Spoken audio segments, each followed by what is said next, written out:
पिछड़ा वर्ग अधिकार सम्मेलन में आप यहाँ तशरीफ लाए हैं।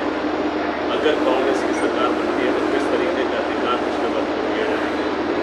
देखिए, विगत दिनों में कांग्रेस पार्टी का राष्ट्रीय अधिवेशन रायपुर में संपन्न हुआ। इसमें कांग्रेस पार्टी ने अपने जो प्रस्ताव पारित किए अधिवेशन में, उसमें यह तय किया कि कांग्रेस पार्टी अपने संगठन के सभी पदों में पिछड़े, दलित और अल्पसंख्यक तबकों के लोगों को 50% भागीदारी देंगी।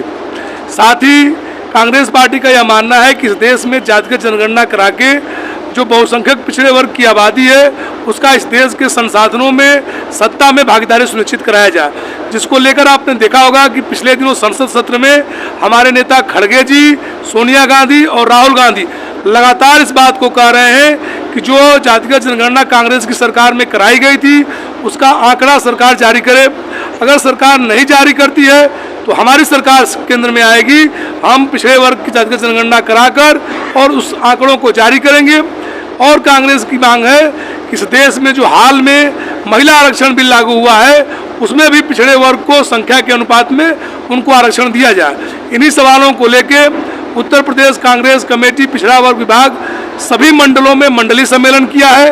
अब हम लोग जनपद सम्मेलन कर रहे हैं, पिछड़े वर्ग के लोगों के बीच में जाकर उनको बता रहे हैं कि भारतीय जनता पार्टी 9 साल के शासनकाल में किस तरह से पिछड़े वर्ग के हक, अधिकार और उनको नौकरियों से वंचित करने का प्रयास किया है।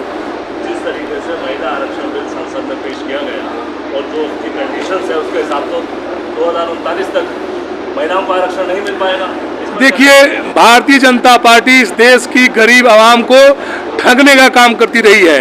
भारतीय जनता पार्टी उत्तर प्रदेश में पिछड़ों का वोट उनकी जातियों के मुख्यमंत्री बनाने के नाम पर लिया था, लेकिन 7 सालों से इस देश में किसी अन्य को मुख्यमंत्री बनाया। उत्तर प्रदेश ही नहीं, पूरे देश में, जैसा कि राहुल जी ने ये सवाल उठाया कि केंद्रीय सचिवालय में 90 सचिव हैं जो ये तय करते हैं इस देश में कि किसके हक में फैसले लिए जाएं। उन सचिवों में मात्र 3% ओबीसी वर्ग के आते हैं और जो 5% सिर्फ बजट को कंट्रोल करते हैं। तो भारतीय जनता पार्टी जो कहती है वो कतई नहीं करती है। महिला आरक्षण बिल को अगर उनको लागू करना था तो अभी तत्काल लागू करना था। आप उसको कह रहे हैं कि जनगणना कराएंगे उसके बाद लागू करेंगे, परिसीमन होगा सीटों का तब करेंगे। इसका मतलब है कि भारतीय जनता पार्टी ने एक बार पुनः जुमला महिलाओं के साथ भी किया है। महिला आरक्षण बिल पर पार्टी का क्या स्टैंड रहेगा? देखिए, हमारा पार्टी का स्टैंड ये है, महिला आरक्षण बिल को सर्वप्रथम कांग्रेस पार्टी की सरकार में 2009-10 में लाया गया था। उसके बाद विभिन्न परिस्थितियां उत्पन्न हुई, उस समय लागू नहीं हो पाया। उस समय यही भारतीय जनता पार्टी इसका विरोध कर रही थी। इसी उत्तर प्रदेश के मुख्यमंत्री योगी आदित्यनाथ विरोध कर रहे थे। आज उसी बिल को पुनः लाया गया है, लेकिन आज 10 सालों में परिस्थितियां बदली है।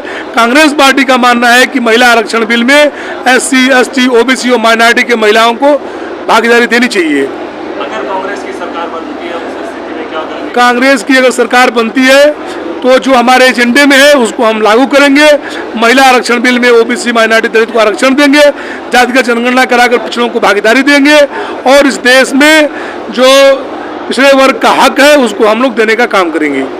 संवैधानिक तरीके से 2026 तक तो जातिगत जनगणना हो ही नहीं सकती। देखिए, ये सरकार है, सरकार ने देखा होगा कि तमाम ऐसे फैसले अमेंडमेंट के माध्यम से किया है। होना तो अलबत्ता चाहिए था 2011 से 12 के बीच में, 2021 से 22 के बीच में, लेकिन कोविड का हवाला देकर मोदी सरकार भाग रही है। आने वाले दिनों में जातिगत जनगणना कराना बहुत जरूरी है। अगर जातिगत जनगणना नहीं कराएंगे तो यह पता ही नहीं चल पाएगा किस समाज की सामाजिक स्थिति कैसी है, आर्थिक और राजनीतिक स्थिति कैसी है। और इस देश में लोगों की व्यवस्था करने के लिए हमारे पास कोई आंकड़े नहीं होंगे। तो हमारी मांग भी है कि तत्काल जनगणना भी कराई जाए।